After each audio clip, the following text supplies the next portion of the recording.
When Richard Parker, the new white manager at First Community Bank, refuses to deposit Angela Davis's large check, he has no idea he's discriminating against the woman who signs his paychecks. Angela, a successful black businesswoman who quietly purchased the bank 5 years ago after they once denied her a loan, decides to let the uncomfortable encounter play out. What begins as a routine deposit becomes a powerful lesson about judgment, opportunity, and seeing beyond appearances. Their alarm clock buzzed at exactly 5:30 a.m. Angela Davis reached over and turned it off with a practiced tap. She didn't need the alarm most days. Her body was used to waking up early. But today was too important to risk sleeping in. Angela stretched and slid her feet into her fuzzy slippers. The morning sun was just starting to peek through her curtains, painting her bedroom with soft, golden light. She walked to the window and pulled the curtains open, taking a moment to look at her garden below. The roses were blooming nicely this year. 5 years, she whispered to herself. 5 whole years. Today marked exactly 5 years since she had bought First Community Bank. It still felt strange to think about sometimes. Angela Davis, who grew up in a tiny apartment with her mom and 3 siblings, now owned a bank with 12 branches across the city. Angela headed to the bathroom to start her morning routine. As she brushed her teeth, she studied her reflection. At 42, her face showed signs of all the late nights and early mornings she'd put in to build her business empire.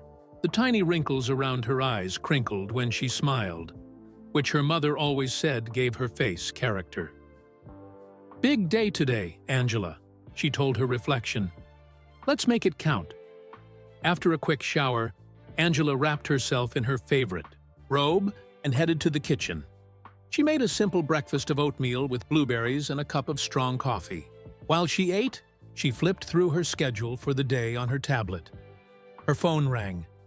The screen showed it was Maya, her assistant. "Good morning, Maya," Angela answered.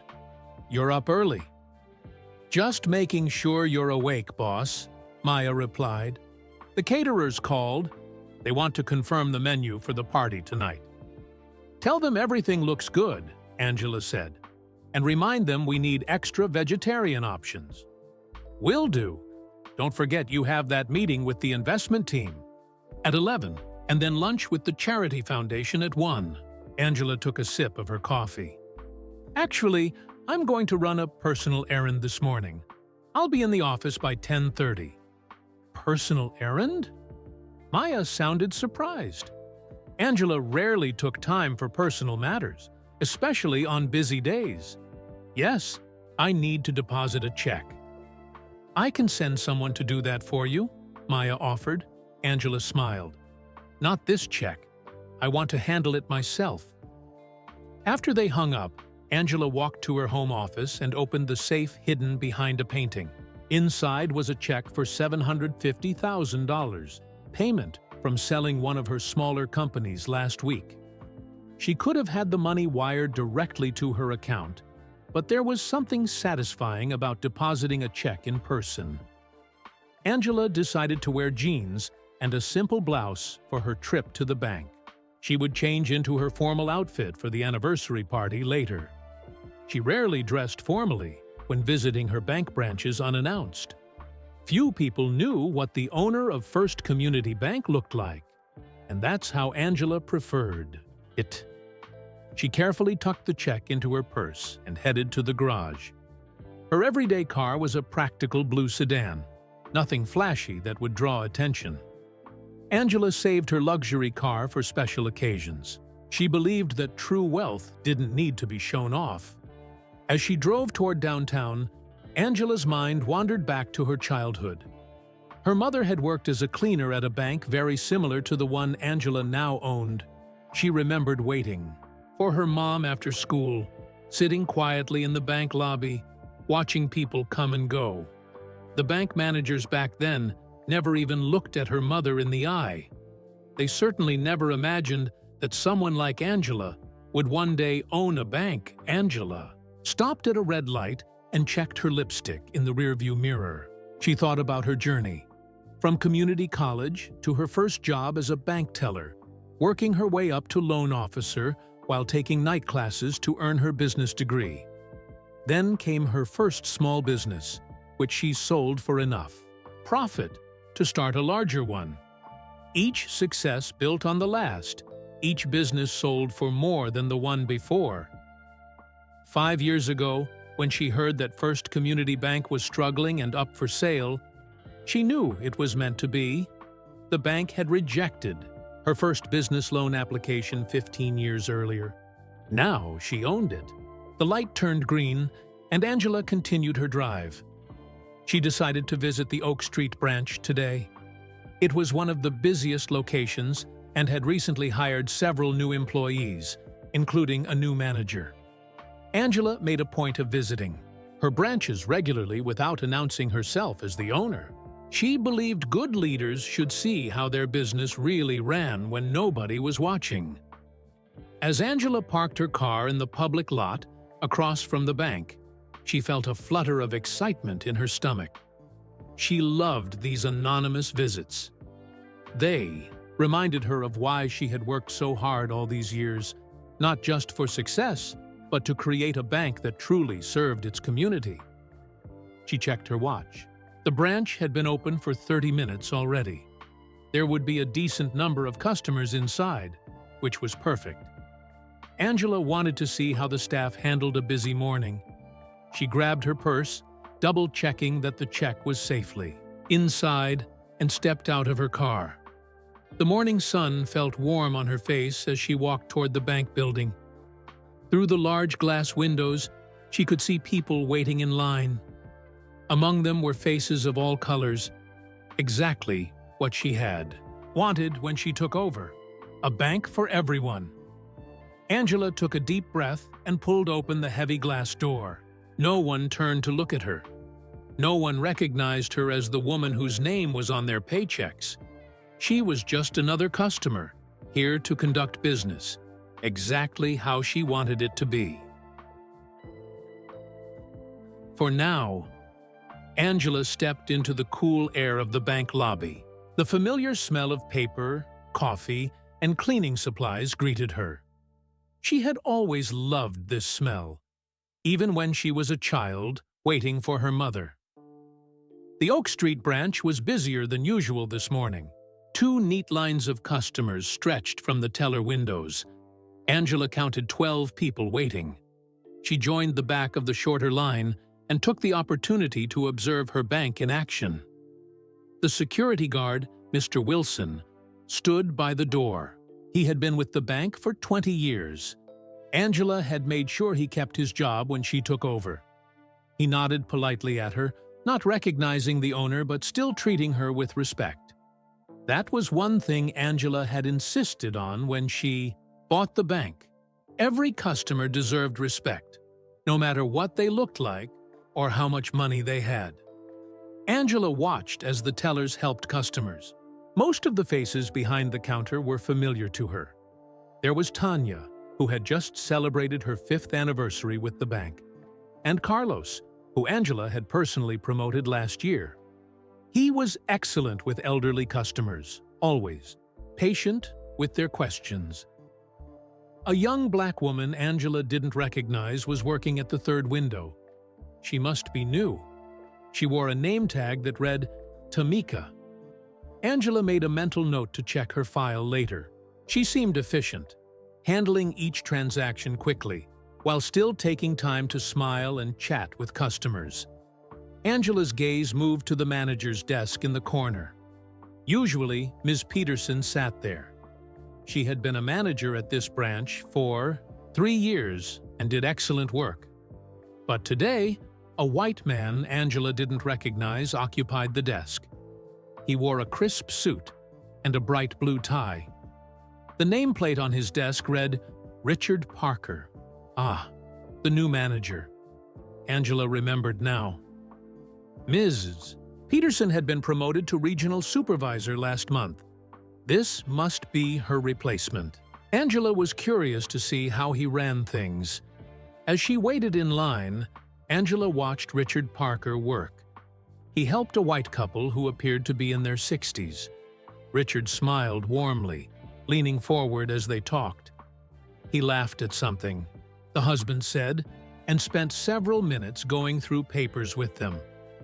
Next, he called over a young white man in a business suit. Again, Richard was friendly and attentive. They shook hands before the young man left. Then Richard called over a middle-aged Latina woman. Angela noticed his smile didn't seem as genuine. He spent less time with her than with the previous customers.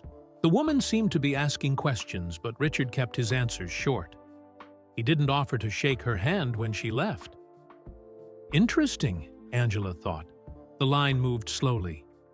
Angela didn't mind. These visits gave her valuable information about how her bank really operated. She saw how Carlos helped an elderly man count his cash twice to make sure it was correct. She noticed how Tamika explained a form carefully to a teenage girl who was opening her first account. When there were just 3 people ahead of her, Angela saw Richard call over a young black man. The difference in Richard's body language was striking. He sat up straighter, kept more distance across the desk. His smile disappeared completely. The conversation was brief, and the man left, looking frustrated. Angela felt a familiar tightness in her chest. She had seen this too many times in her life. People treated differently because of their skin color. It was exactly what she had been working to change in her bank. Now, only one person stood between Angela and the front of the line. She glanced at Richard's desk and saw he was now free. He looked at the customers waiting in line, his eyes passing over Angela and settling on the white woman behind her. He seemed about to call the woman forward, skipping Angela's place in TU line, when Tamika caught his eye and subtly shook her head. Richard frowned, but then called out, "Next in line, please." Angela stepped forward, her $750,000 check secure in her purse. She approached Richard's desk with a friendly smile, determined to see exactly how her new manager would treat an ordinary black woman who walked in off the street. "Good morning," she said pleasantly. "I'd like to make a deposit, please." Richard nodded, his smile not quite reaching his eyes. "Of course. Do you have your account information?" Angela Davis, owner of First Community Bank, took a seat across from an employee who had no idea who she was. This was going to be interesting. Angela reached into her purse and pulled out her bank card, sliding it across the desk to Richard. "I'd like to deposit this check into my account, please."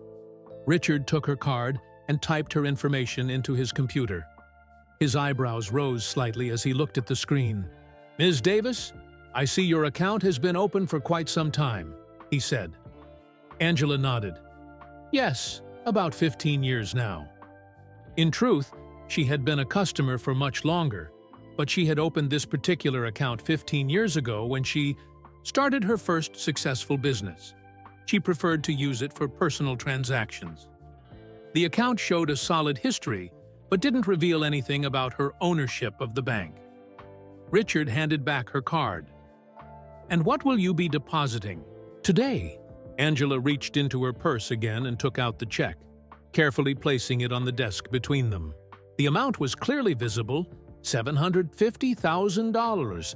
Richard's eyes widened. He looked at the check, then at Angela, then back at the check.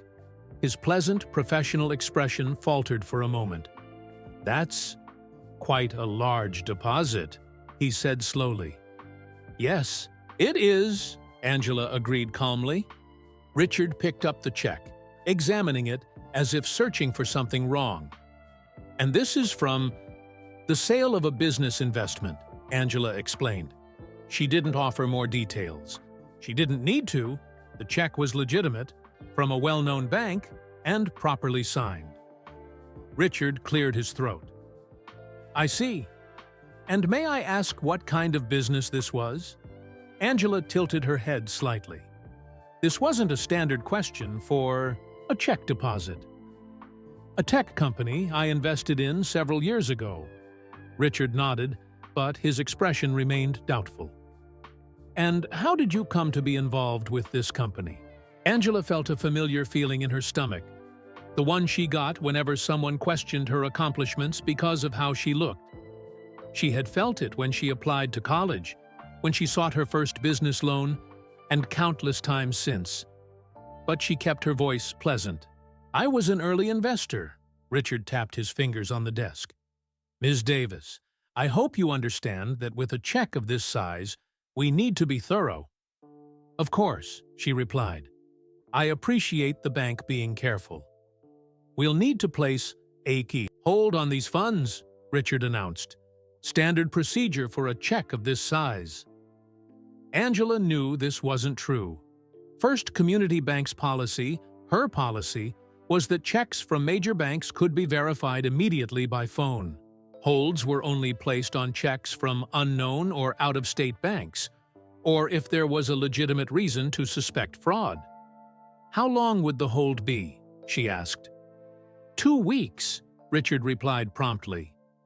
2 weeks? Angela kept her expression neutral, but internally she was making notes. The maximum hold time under bank policy was 5 business days, not 2 weeks. That seems unusual, Angela said. When I've deposited large checks before, they've never been held that long. Richard's smile tightened. Well, perhaps those were smaller amounts. Or perhaps the previous manager made exceptions that weren't entirely by the book. Angela noticed 2 customers in line glancing over, watching the interaction. She lowered her voice. I understand the need for verification, but your own banking regulations state that checks from established banks can be verified immediately by calling the issuing bank. This check is from National Trust. You could verify it with a simple phone call. Richard seemed surprised by her knowledge of banking procedures. His face hardened slightly. Ms. Davis, I'm not sure where you got your information, but I assure you I know our policies. Checks of this size from people like yourself require additional verification. Angela felt a chill run through her. People like myself? She repeated quietly. What exactly do you mean by that, Mr. Parker? Richard shifted uncomfortably in his chair. I simply mean people who don't typically deposit checks of this size. It's unusual. How would you know what's typical for me? Angela asked. Have you reviewed my account history? Well, no. But then I'm curious what you're basing your assumption on, Angela pressed, still keeping her voice calm and level. Richard's face flushed slightly. Ms. Davis, if you'd prefer not to wait for the hold period, you're welcome to take your check to another bank. I'd prefer to speak with someone else about this, Angela said. Perhaps Ms. Peterson is available? Ms. Peterson has been promoted. I'm the manager now, Richard said firmly. And this is my final decision. Several more customers were watching now. Angela noticed Tamika at her teller window, also observing. While helping a customer, Mr. Parker, would you mind showing me the official policy on check holds? Angela asked. I believe customers have a right to see the policies that affect their transactions. Richard seemed taken aback by the request. Most customers wouldn't know they could ask for this. That's not something we typically share with customers, he said. Actually, banking regulations require that hold policies be made available to customers. Upon request, Angela replied, it should be in your procedure manual. Richard stared at her for a long moment. Then, clearly reluctant, he turned to a cabinet behind him and pulled out a thick binder. He flipped through it, found a page, and placed it in front of Angela, but kept his hand on it, preventing her from reading it fully. As you can see, we have discretion to place holds on unusual deposits, he said, pointing to a paragraph. Angela gently moved his hand, and read the actual policy. Holds may be placed on checks from non-established financial institutions for up to 5 business days. Checks from established national banks may be verified via phone for immediate credit. She looked up at Richard. This policy says nothing about a 2-week hold.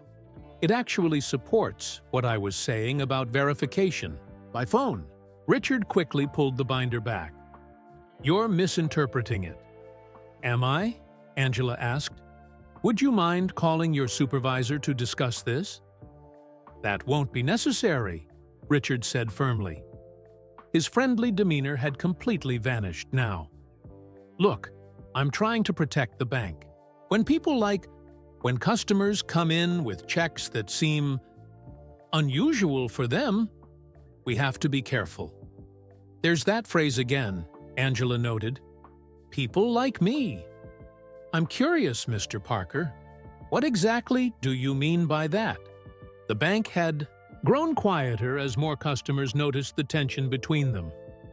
Richard looked around nervously. If you continue to make a scene, I'll have to ask you to leave, he threatened in a low voice. I'm speaking in a perfectly calm voice, Angela replied. I'm simply asking for clarification on your policies and your choice of words. Across the eyed-eyed lobby, Tamika excused herself from her window and disappeared into the back room. Richard's jaw tightened. Ms. Davis, you have 2 options. Accept the hold or take your business elsewhere. Angela looked at him steadily. Actually, Mr. Parker, I believe there's a 3rd option. And what might that be? He asked with clear irritation. We wait, Angela said calmly, settling more comfortably in her chair. Because I think things are about to get very interesting. Richard? Parker shifted uncomfortably in his seat. The confidence in Angela's voice clearly unsettled him. He glanced toward the back office where Tamika had disappeared, then back at Angela. Ms. Davis, I'm trying to be reasonable here, Richard said, lowering his voice. Perhaps you don't understand how banking works. Large checks require verification. I understand perfectly how banking works, Mr. Parker, Angela interrupted gently. In fact, I understand banking regulations quite well. Richard's face reddened. With all due respect, Ms. Davis, I'm the professional here. And what makes you think I'm not a professional? Angela asked, her voice still calm but with a slight edge now. Richard looked flustered. I didn't say you weren't a professional. I simply meant that I'm the banking professional. I see. Angela nodded slowly. And what do you think I do for a living, Mr. Parker? The question caught him off guard. I wouldn't presume to guess. Yet you presumed I don't understand banking, Angela pointed out.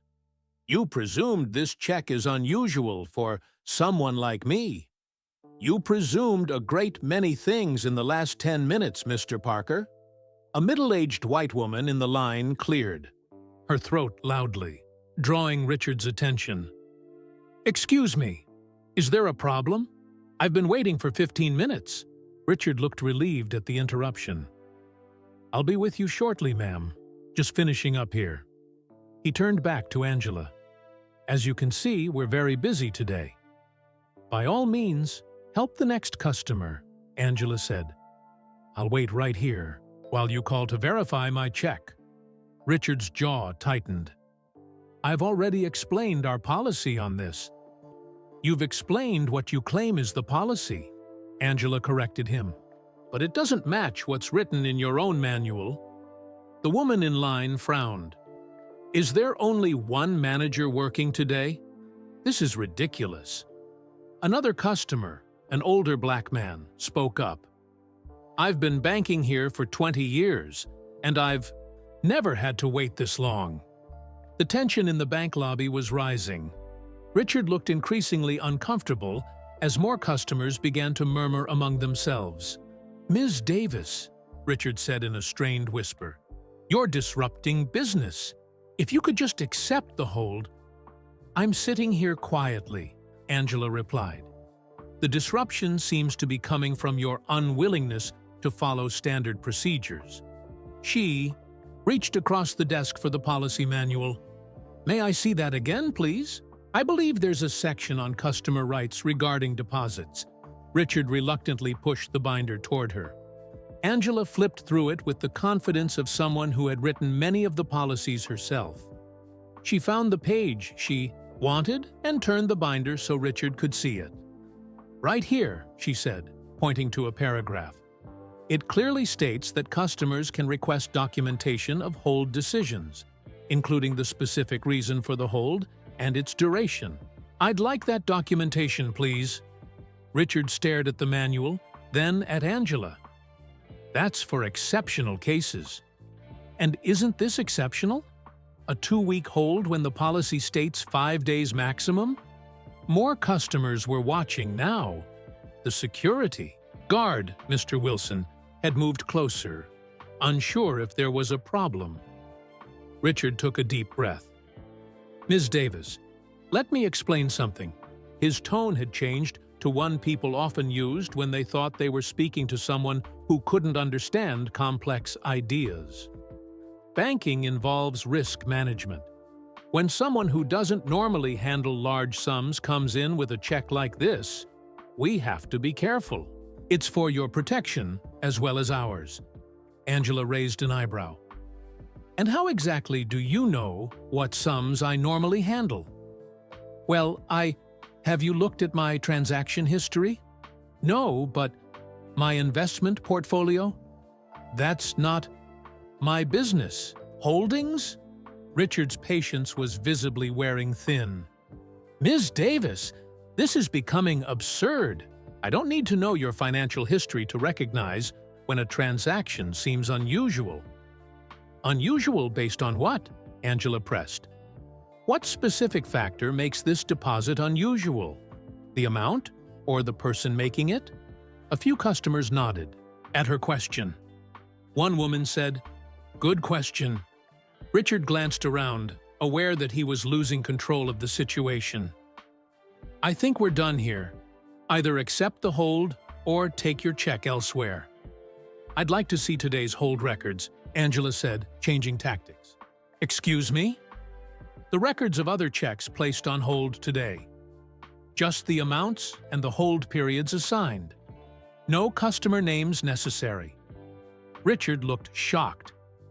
That's confidential information. Not if the customer names are removed, Angela said. Banking regulations permit transparency in hold practices to prevent discriminatory patterns. Richard stood up abruptly. This conversation is over, Ms. Davis. Several customers had their phones out now. One appeared to be recording. Richard noticed and said loudly, "There's no recording allowed in the bank. It's a security violation." But Angela knew this wasn't true either. First Community Bank, her bank, had updated its policies 2 years ago. Recording wasn't encouraged, but it wasn't prohibited in the public areas as long as it didn't capture sensitive customer information or create a disturbance. Actually, she said clearly enough for others to hear, there's no policy against recording in public areas of the bank as long as customer privacy is respected. Richard looked like he might explode. "Security!" he called to Mr. Wilson.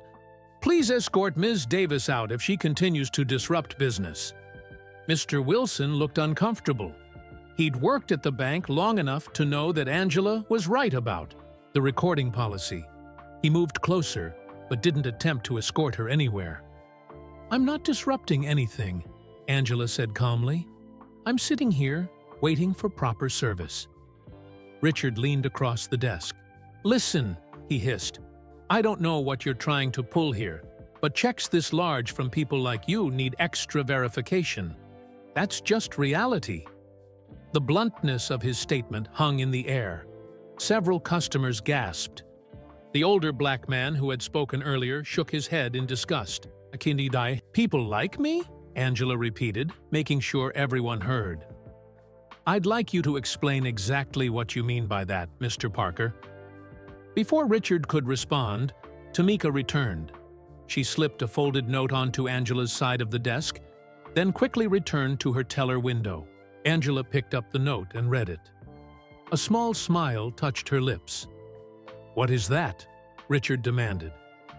Angela tucked the note into her purse. "Just confirmation that things are about to change, Mr. Parker." As if on cue, the door to the back offices opened. But it wasn't Ms. Peterson who emerged.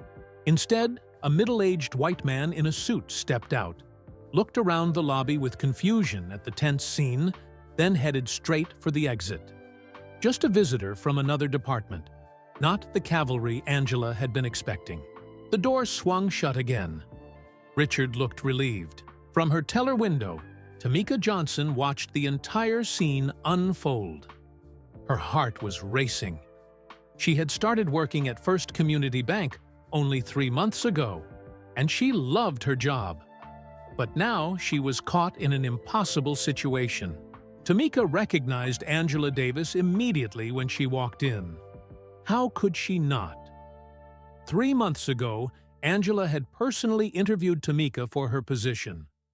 Tamika had been surprised that the owner of the bank would interview a teller, but she later learned that Ms. Davis interviewed all new employees at this branch. During that interview, Angela never mentioned she owned the bank. She had introduced herself as Angela from Human Resources. It was only later, during training, that Tamika saw Angela's picture in the employee handbook and learned who she really was. And now, here was the owner of the bank, being treated horribly by the new manager who had no idea who she was. Tamika had called Ms. Peterson as soon as she recognized what was happening. Ms. Peterson had been promoted, but still worked in the same building, just on a different floor. She had promised to come down right away, but that had been 10 minutes ago. What was taking so long? Tamika served another customer while keeping one eye on Angela and Richard. The tension between them was obvious to everyone in the bank now. Tamika didn't want to get involved. She needed this job. Her mother had been so proud when she was hired at First Community Bank. The pay was better than any job Tamika had ever had, and there were real opportunities for advancement. Ms. Davis made sure of that. It was one of the things she had emphasized during the interview. "At First Community Bank, we believe in promoting from within," she had said. "If you work hard and show initiative, there's no limit to how far you can go." But now, Tamika was afraid. If she helped Ms. Davis, would Richard fire her once he found out? He was the manager now, and he had made it clear during his first week that he was in charge. Tamika finished with her customer and glanced at the clock. Her break was due in 5 minutes. She made a decision. "Excuse me," she said to her line of waiting customers. "I need to get some more deposit slips. I'll be right back." Tamika stepped away from her window and walked toward the supply cabinet, which happened to be near Richard's desk. As she passed behind him, she deliberately dropped the stack of papers she was carrying. "Oh, I'm so sorry," she exclaimed, bending down to gather the scattered papers. She was now just a few feet from Angela. Richard barely glanced at her. "Be more careful, Tamika," he snapped. "Yes, sir," Tamika said. Then, while she was crouched down picking up papers, she whispered to Angela, "Ms. Peterson is coming. She's just in a meeting." Angela gave a tiny nod, but maintained her composed expression. Tamika finished gathering her papers and hurried to the supply cabinet. Her hands were shaking. She had never done anything like that before, getting involved in a confrontation between a customer and a manager. But this wasn't just any customer. This was the woman who had given Tamika a chance when other banks wouldn't even call her back for an interview. During her job interview, Tamika had been honest about the gap in her employment history. She had been caring for her grandmother, who had Alzheimer's. Angela hadn't seen it as a negative. Instead, she had nodded and said, "That shows commitment. and compassion. Those are qualities we value here. Tamika took a deep breath and walked back to her window. She could see that Richard was becoming increasingly agitated, while Angela remained perfectly calm. It was like watching a chess match where one player could see 10 moves ahead and the other was just reacting. More customers had joined the growing audience. The regular business of the bank had almost come to a standstill. Even Tamika's line of customers seemed more interested in watching the drama unfold than in conducting their banking. An older, white woman in Tamika's line leaned forward and whispered, "What's happening over there?" "The manager is refusing to deposit a check for that lady," Tamika whispered back before she could stop herself. "Why?" the woman asked. Tamika hesitated, then said quietly, "She doesn't look like his usual big check customers, if you know what I mean." The woman's eyes widened, and she turned to watch with new interest. Tamika glanced at the clock again. Where was Ms. Peterson? The situation was about to boil over. As if hearing her thoughts, the door to the back offices opened again. This time, Ms. Peterson emerged, looking concerned. She paused, taking in the scene, Richard red-faced and standing, Angela sitting calmly, customers watching with phones out, business at a standstill. Tamika let out a breath she hadn't realized. She was holding. Finally, Ms. Peterson straightened her jacket and walked briskly toward Richard's desk. She had no idea she was about to step into a situation that would change First Community Bank forever. And Tamika Johnson, who had just risked her new job to do the right thing, had helped set it all in motion. Freaks. Tarrant approached Richard's desk with a professional smile that didn't quite reach her eyes. "Is there a problem here, Mr. Parker?" Richard straightened his tie. "No problem, Ms. Peterson. Just explaining our hold policy to a customer who's having trouble understanding it." Angela raised an eyebrow but remained silent, curious to see how Ms. Peterson would handle the situation without revealing Angela's identity. Ms. Peterson turned to Angela. "Good morning, ma'am. I'm Dorothy Peterson, Regional Supervisor. How can I help you today?" Before Angela could respond, Richard cut in. "Ms. Peterson, I have this under control. This customer wants to deposit an unusually large check, and I've explained that we need to place a 2-week hold on it." Ms. Peterson's expression didn't change, but Angela noticed a slight tightening around her eyes. "I see. And what's the reason for such a lengthy hold?" Richard lowered his voice. "The check seems unusual for this customer's profile." "I see," Ms. Peterson said again. "Well, perhaps I should get back to my meeting then." "Actually," Angela interjected, deciding it was time to challenge Richard directly. "I was just asking Mr. Parker if all customers depositing large checks face the same questioning, or just certain ones." Ms. Peterson paused. "That's a fair question." Richard shifted uncomfortably. "Of course, all customers with unusual deposits receive the same treatment." "Define unusual," Angela said. "Anything outside the customer's normal pattern," Richard replied. "Quickly. And how do you determine what's normal for me?" Angela pressed. "You admitted you haven't reviewed my account history." Ms. Peterson looked at Richard. "You haven't checked the customer's history?" Richard flushed. "I could tell this was an unusual transaction." "How?" Angela asked, leaning forward slightly. "What exactly told you this check was unusual for me?" The bank lobby had grown very quiet. Everyone was watching now. Even the security guard had moved closer to listen. Richard didn't answer right away. Angela decided to push harder. "Mr. Parker, I'd like to see the records of hold policies applied to other large deposits this week."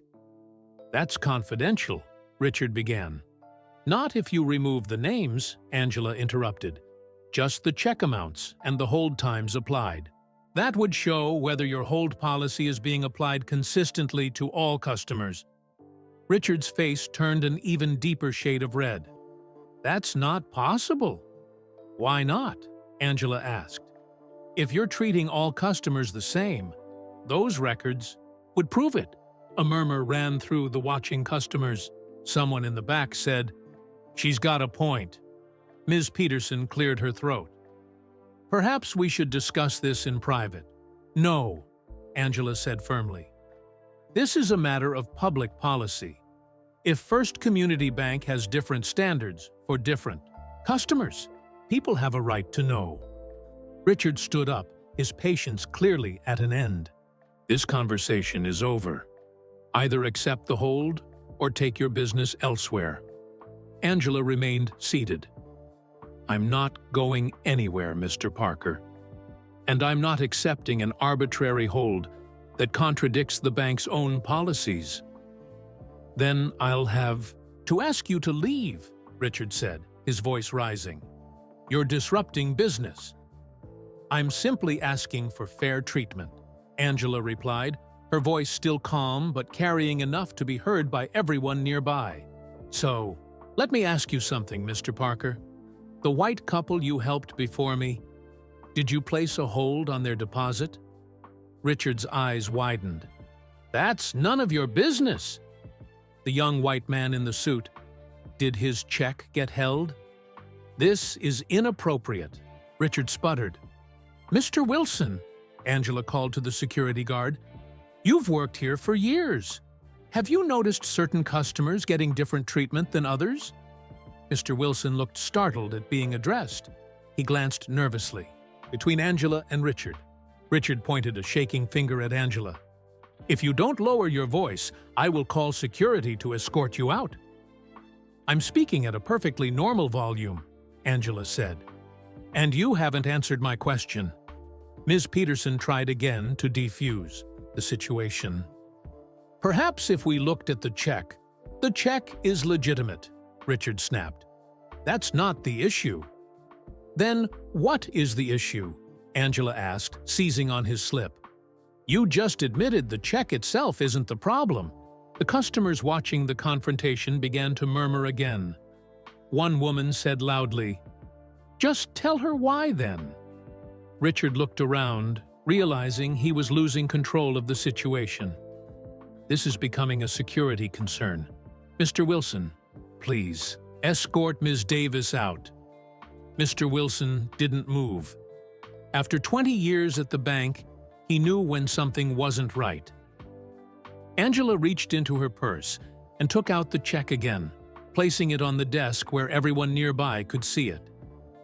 "This is a check for $750,000 from National Trust Bank. It's properly signed and dated. There's nothing unusual about it, except that I'm the one depositing it." She looked Richard directly in the eye. "And we both know that's the real issue here." A hush fell over the bank. Even Ms. Peterson seemed unsure how to respond. Richard leaned forward and lowered his voice to a threatening whisper.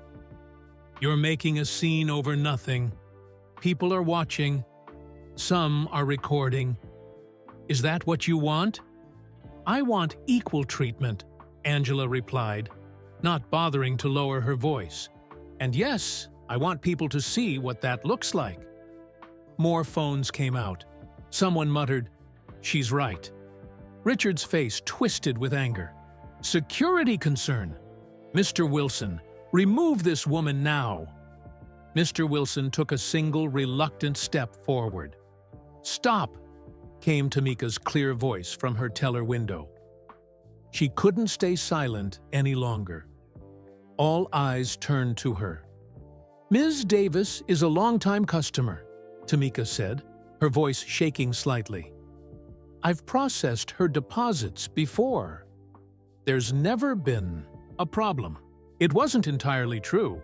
Tamika had never processed a deposit for Angela before, but she felt she had to say something. Richard glared at her. "Get back to work, Tamika. This doesn't concern you." "It concerns all of us," Tamika replied, surprising herself with her courage. It's about how we treat people." Ms. Peterson stepped between them. "That's enough. Mr. Parker, a word in private, please." But before they could move, Angela spoke again. "No need for privacy, Ms. Peterson. Mr. Parker has made his position clear."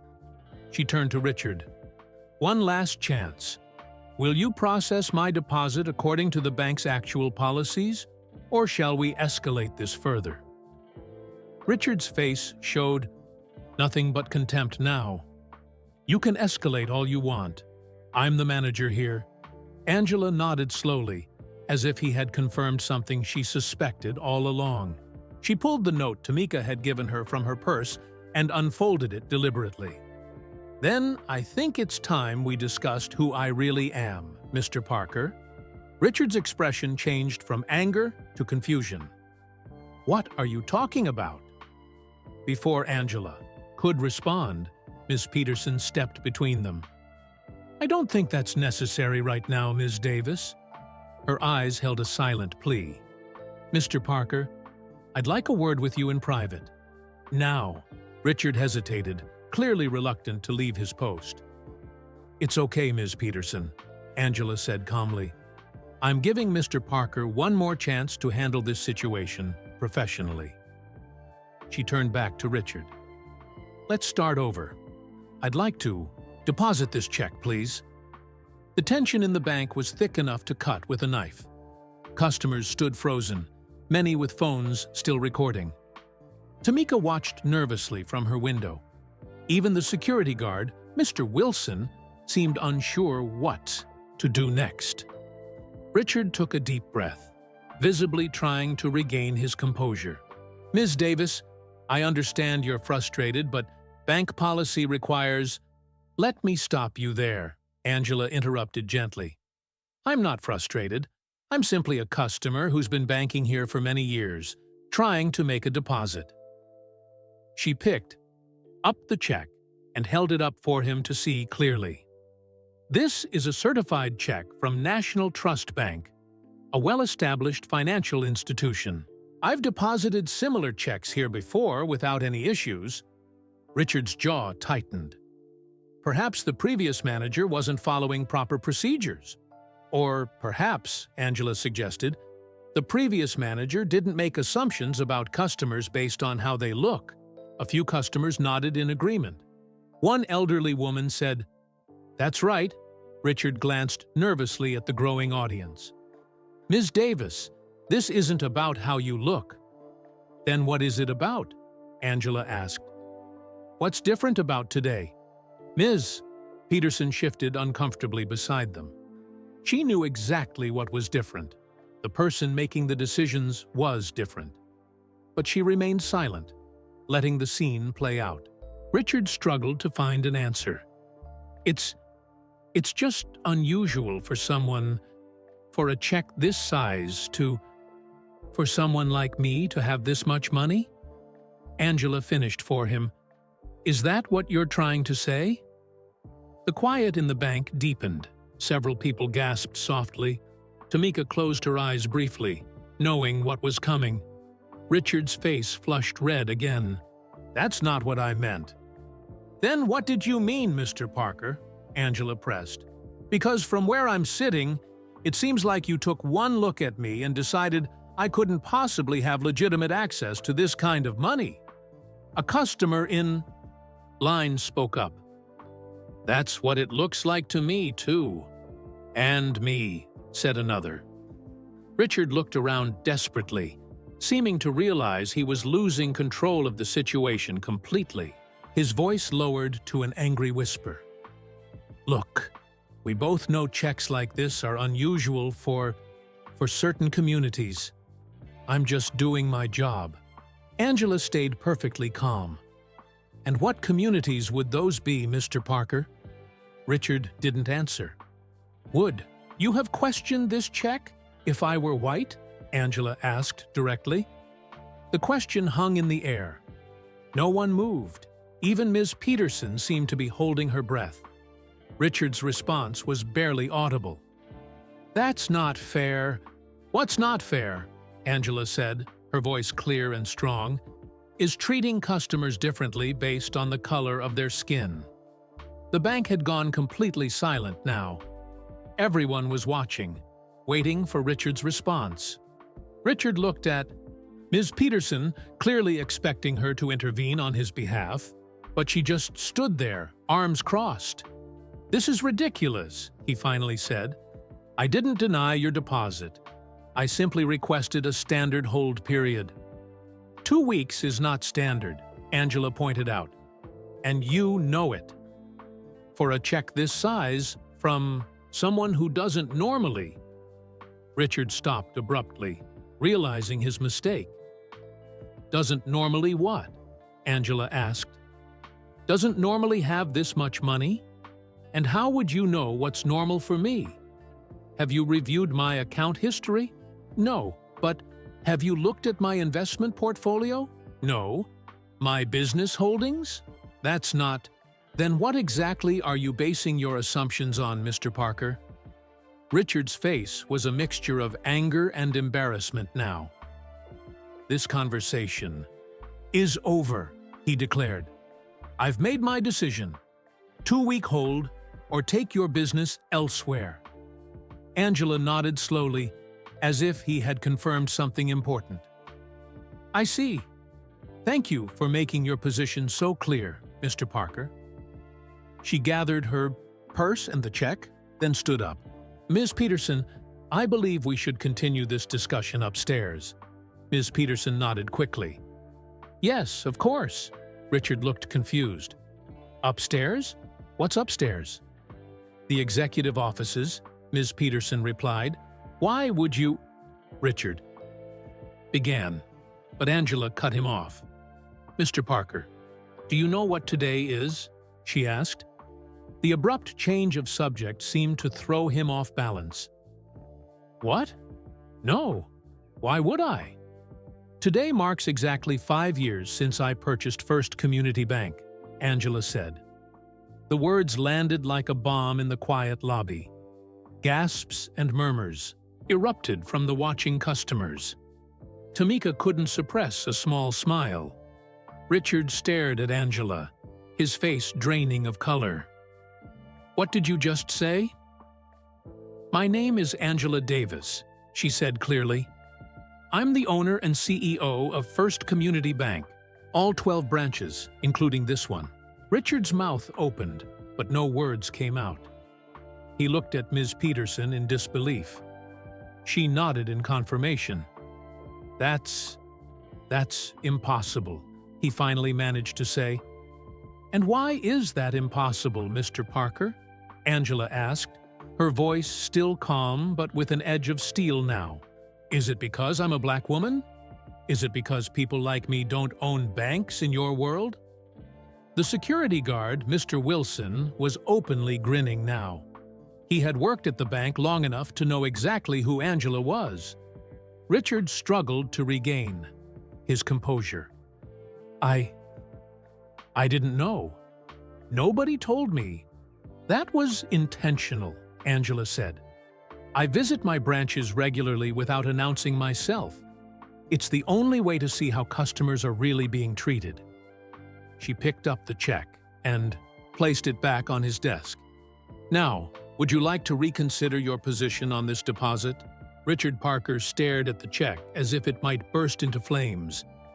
His mouth opened and closed several times, but no words came out.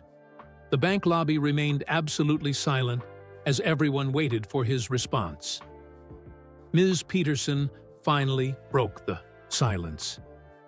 "Mr. Parker, perhaps you should process Ms. Davis's deposit now." Richard's hands trembled slightly as he reached for the check. "Yes, of course, right away."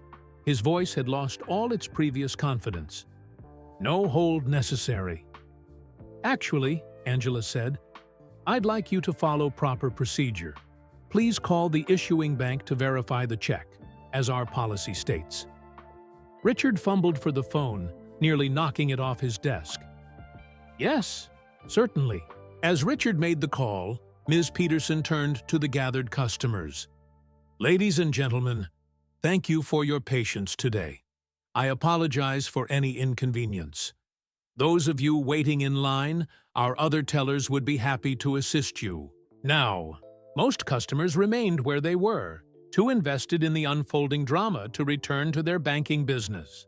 They watched as Richard spoke nervously into the phone, confirming the check was valid. When he hung up, his face was pale. "The check is verified," he announced, his voice strained. "I'll process your deposit immediately, Ms. Davis." Angela nodded. "Thank you, Mr. Parker." The bank slowly returned to life. Customers began moving again, heading to teller windows or the exit, though many kept glancing back at Angela and Richard. Tamika resumed helping customers, but she couldn't help smiling each time she looked over at Richard's desk. Richard worked in silence, typing information into his computer and preparing a deposit receipt. His hands still shook slightly. When he finished, he handed the receipt to Angela. "Your deposit has been processed, Ms. Davis. The funds will be available immediately." His voice was flat, professional, but his eyes wouldn't meet hers. "Thank you," Angela said, taking the receipt. Instead of leaving, however, she sat back down. "Now, Mr. Parker, I think we need to discuss what happened here today." Richard swallowed visibly. "Ms. Davis, I want to apologize for any misunderstanding." "There was no misunderstanding," Angela interrupted gently. "You made assumptions about me based on how I look, and you treated me differently than you would have treated a white customer." "With the same check," Ms. Peterson nodded in agreement. "I've observed similar patterns since Mr. Parker joined us last month. We've received several complaints from customers of color." Richard's face flushed. "That's not true. I treat everyone exactly the same." "Do you?" Angela asked. "Let's review what just happened. You tried to place an excessive hold on my check without following verification procedures. You suggested I didn't understand how banking works. You implied that someone like me couldn't possibly have legitimate access to this amount of money." Each point landed like a hammer blow. Richard seemed to shrink in his chair. "I didn't mean it that way," he protested weakly. "How did you mean it then?" Angela asked. Richard had no answer. Ms. Peterson checked her watch. "Perhaps we should continue this conversation in the conference room," Angela agreed.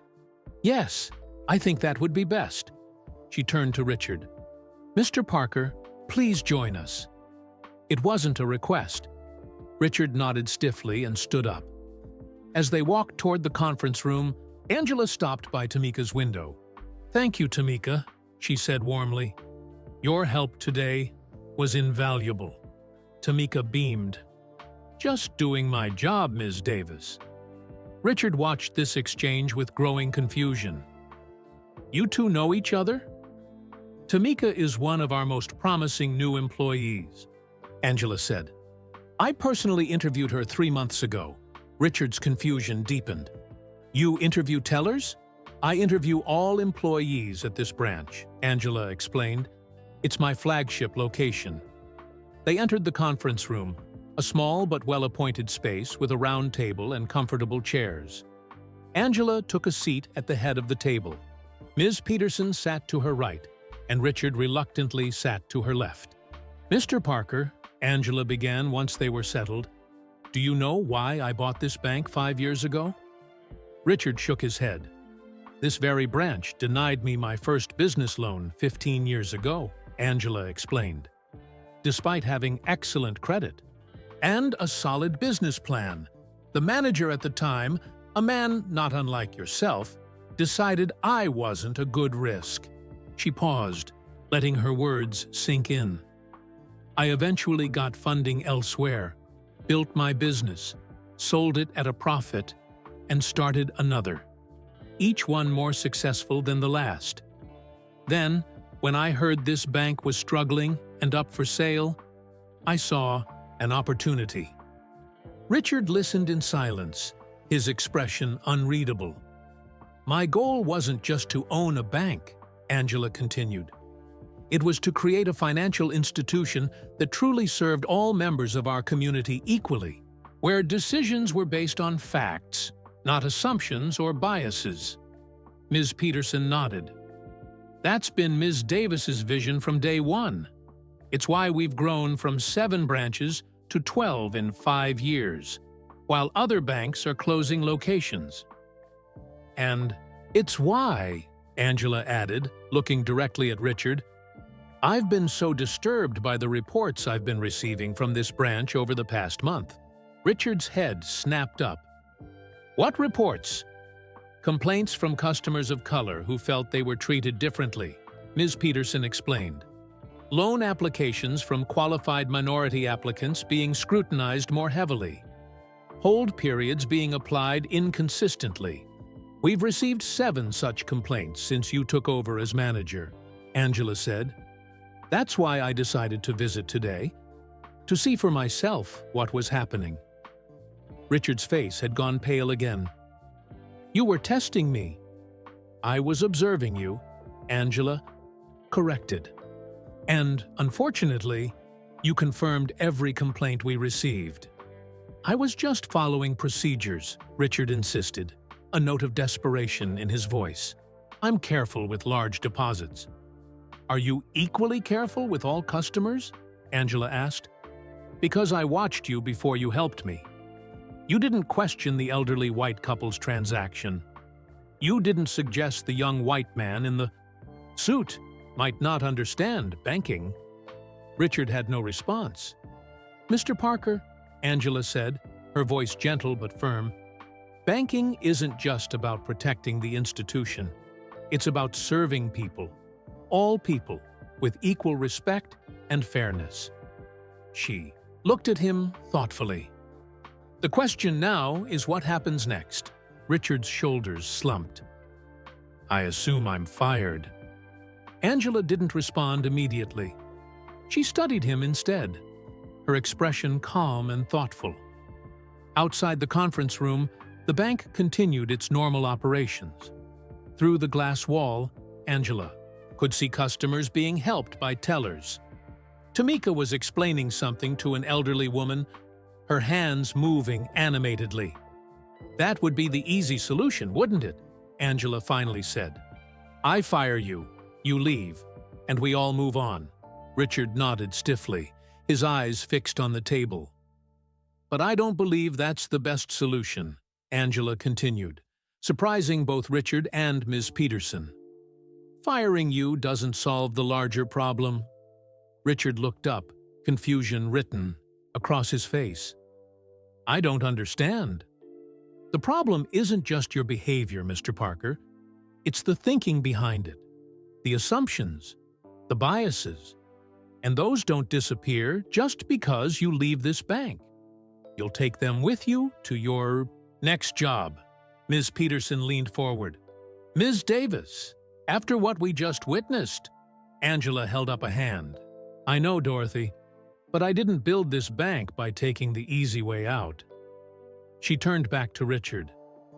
Tell me, Mr. Parker, why did you assume I couldn't possibly have legitimate access to $750,000? Richard shifted uncomfortably in his chair. I didn't assume that. Be honest, Angela said. This is your opportunity to reflect. No recording devices, no audience, just honesty. Richard was silent for a long moment. Finally, he sighed. It's not just that you're black, he said quietly. It was how you were dressed. Casual clothes, no fancy jewelry. You drove a regular car. Nothing about you suggested wealth. And what does wealth look like to you? Angela asked. I don't know. Expensive suits, luxury cars, designer accessories. Angela nodded. The trappings of wealth, the show of it. She leaned back in her chair. My mother cleaned banks for 30 years. She taught me that true wealth isn't about showing off. It's about security, opportunity, and choices. Richard listened in silence. I own 12 banks, 3 commercial properties downtown, and have investments in 27 businesses, Angela continued. But I don't feel the need to announce it with how I dress or what I drive. I didn't know, Richard said weakly. Of course you didn't. But that's not the point. You shouldn't treat someone differently whether they have $5 or $5 million to deposit. Ms. Peterson nodded in agreement. That's been our policy since Ms. Davis took over. Every customer deserves the same respect, regardless of their balance. But banks have always treated bigger customers better, Richard protested. That's just business. Wealthy clients get perks. There's a difference between offering additional services to high-value accounts and treating people with basic respect, Angela explained. One is business strategy, the other is human decency. Richard fell silent again. Let me tell you something about the woman you almost turned away today, Angela said. My first job was as a teller at a bank across town. I worked during the day and took classes at night. I lived in a tiny apartment with 3 roommates to save money. She paused, remembering. When I finally saved enough to start my first business, I came to this very bank for a loan. The manager at the time, a white man in an expensive suit, didn't even bother to read my business plan. He looked at me exactly the way you looked at me today, and he decided I wasn't worth the risk. What business was it? Richard asked, a hint of genuine curiosity in his voice. A mobile app that helped people track and improve their credit scores. I eventually got funding from a small credit union. 2 years later, I sold that app to a major financial services company for $2.1 million. Richard's eyes widened slightly. The point is, Mr. Parker, when you make assumptions about people based on how they look, you miss opportunities. This bank missed the opportunity to invest in my first business. What opportunities have you missed in the month you've been manager? Here? Richard had no answer. 7 complaints in 1 month, Angela continued. 7 customers who felt disrespected or dismissed. How many others didn't bother to complain?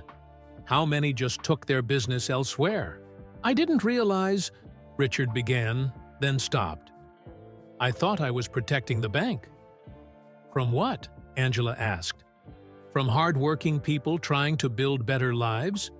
From entrepreneurs with great ideas but without the right look? From ordinary customers who just want to be treated with respect? Ms. Peterson leaned forward.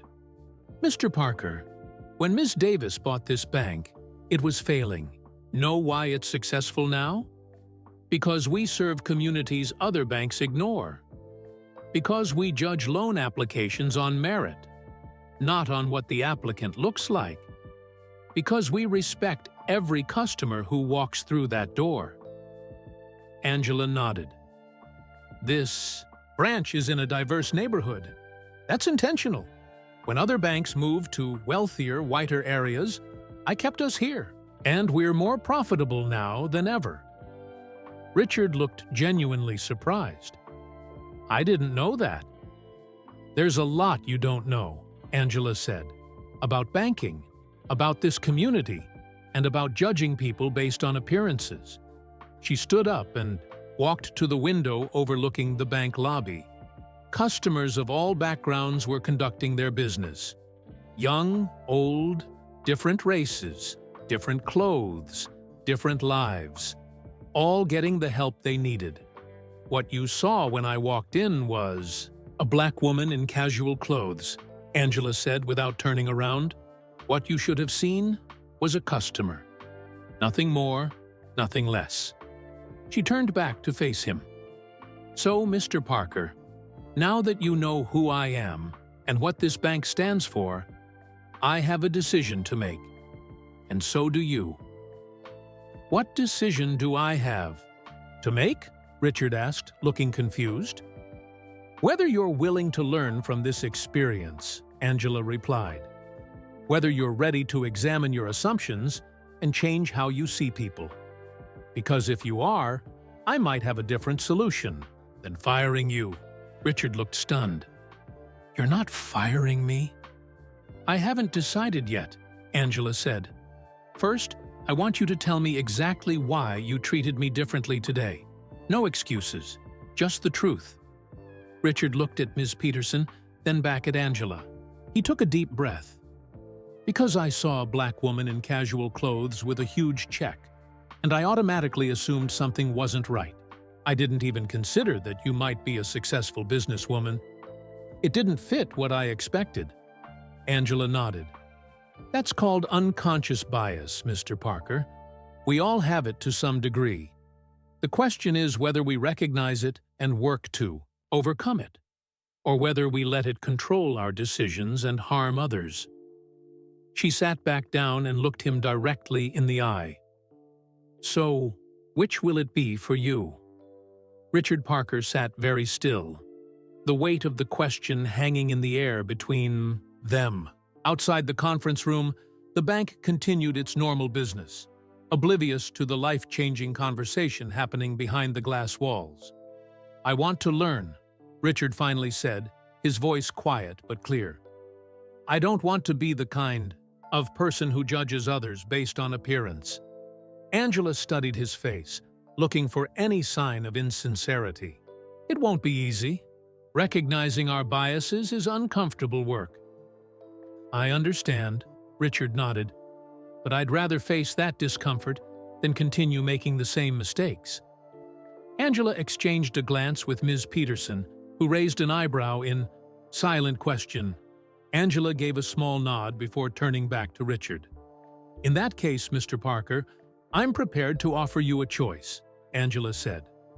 "Option 1. You can clear out your desk today and leave First Community Bank.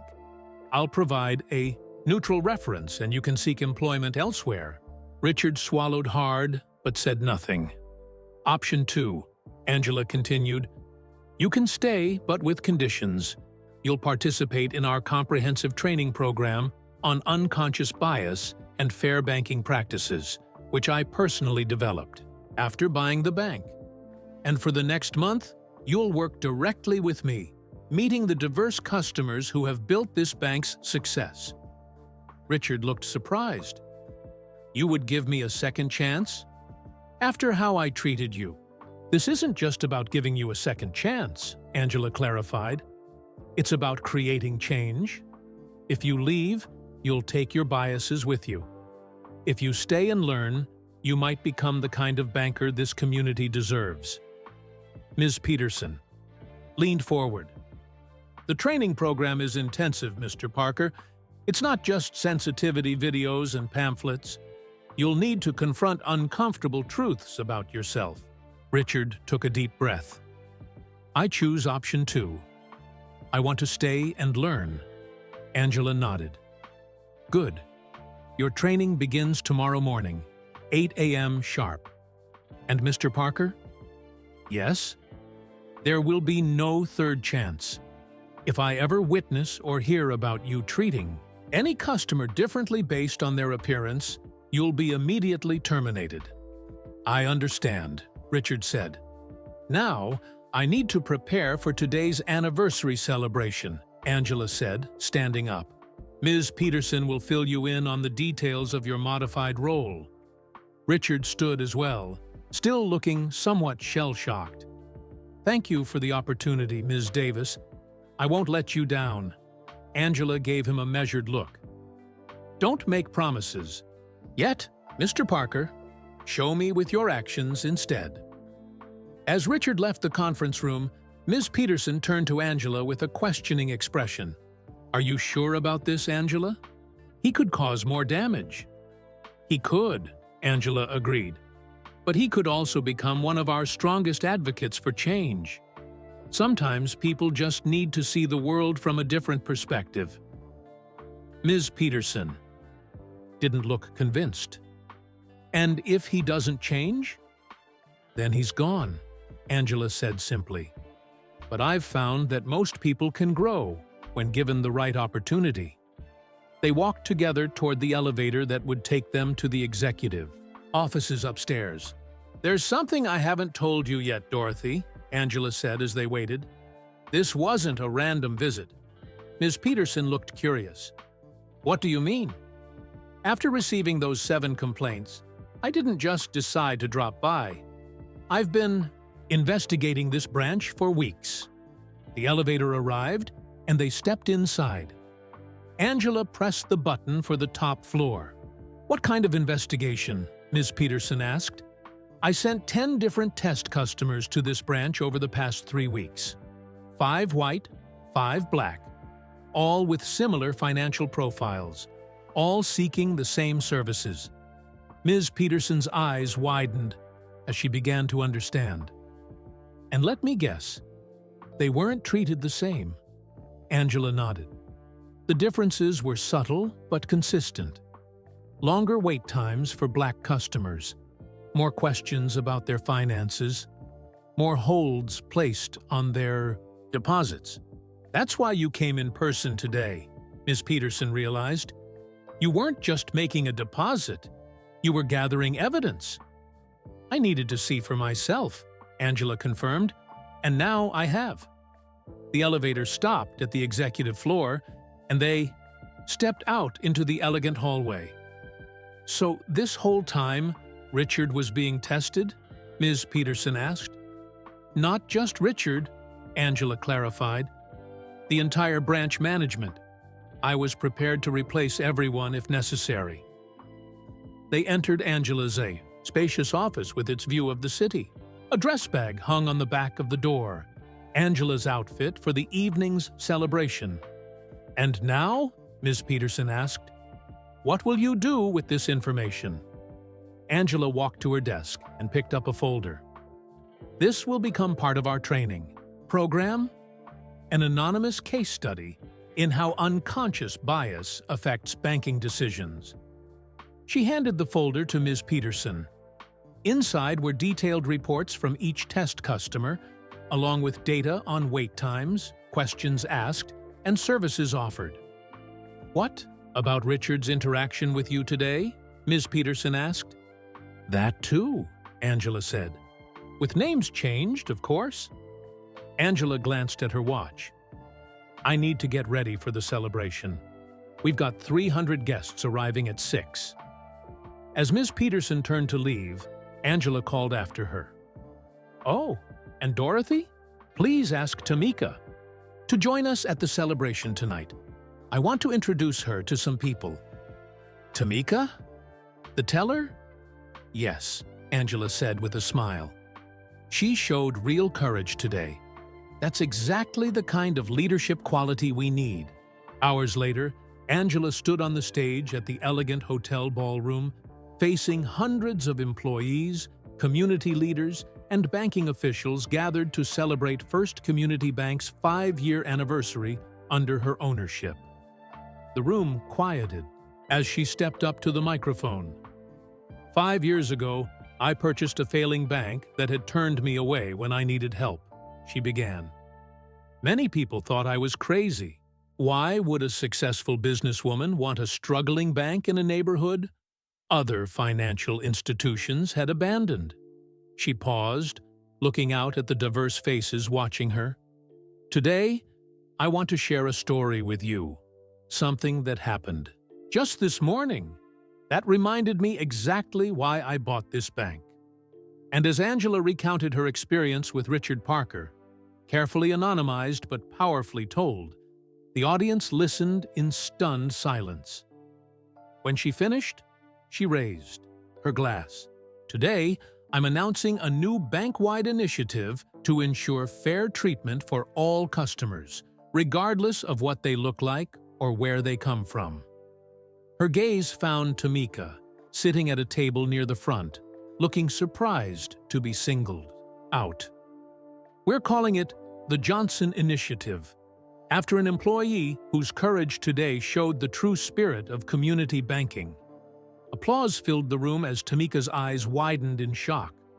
Because you see, Angela concluded, her voice carrying clearly over the crowd, when I visited that branch this morning, I wasn't just making a deposit.